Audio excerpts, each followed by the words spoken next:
విశాఖపట్నంకి అతిపెద్ద data centre అనేది Google సంస్థ రాబోతుంది. ఇది రావడం వల్ల ఎటువంటి ప్రయోజనాలు ఉన్నాయి, ముఖ్యంగా యూత్ కి ఏ విధంగా ఉపయోగపడుతుంది? లైక్ గూగుల్ వస్తే నేను కూడా ఇక్కడ షిఫ్ట్ అవుదామని చూసిన చాలా మందికి యూజ్ అవుతుంది. మొన్న సమ్మిట్ జరిగింది. ఇక్కడ సమ్మిట్ లో కూడా అనేకమైన కంపెనీలు వస్తాయని చెప్పారు. ఇది చాలా మంచి విషయం అని చెప్పాలి. ఏపీ ప్రభుత్వం తీసుకున్న గొప్ప విషయం అని చెప్పొచ్చు. ఇది మాలాంటి చదువుకున్న చాలా మంది చాలా ఇబ్బంది పడుతున్నాం, జాబులు లేక ఏం లేక.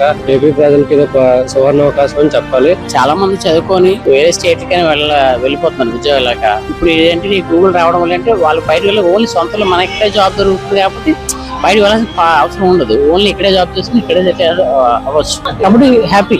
జాబ్స్ అవి వస్తున్నాయి కదా, మిడిల్ క్లాస్ వాళ్ళకైనా ఎవరికైనా యూజ్ అవుతుంది. చంద్రబాబు నాయుడు గారు ఆయనకి అడ్మినిస్ట్రేషన్ ఫుల్గా అవగాహన ఉంది కాబట్టి ఆయన హైదరాబాద్ ఎలా డెవలప్ చేస్తే వైజాగ్ కూడా సేమ్ అదే రకంగా డెవలప్ చేస్తున్న నమ్మకం అయితే ఉంది. కంపెనీలు అన్ని వస్తూ ఉంటే చాలా బాగుంటుంది, డెవలప్మెంట్ అవుతుంది. విశాఖపట్నం కూడా బాగా డెవలప్మెంట్ అవుతుంది.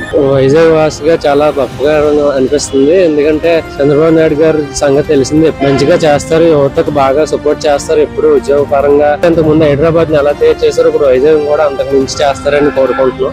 లోకేష్ గారు ఉన్నారు, ఐటీ మినిస్టర్ గారు, అతని పనితీరు ఎట్లా ఉంది? అతను సూపర్ అని చెప్పాలి. చాలా గొప్ప వ్యక్తి. అతను కూడా బాగా వెల్ ఎడ్యుకేటెడ్. ఎంతమంది విమర్శించినప్పటికీ ఇప్పటికి అతను ఏటో నిరూపించుకునే స్థాయిలో ఇప్పుడు ఉన్నారు అతను.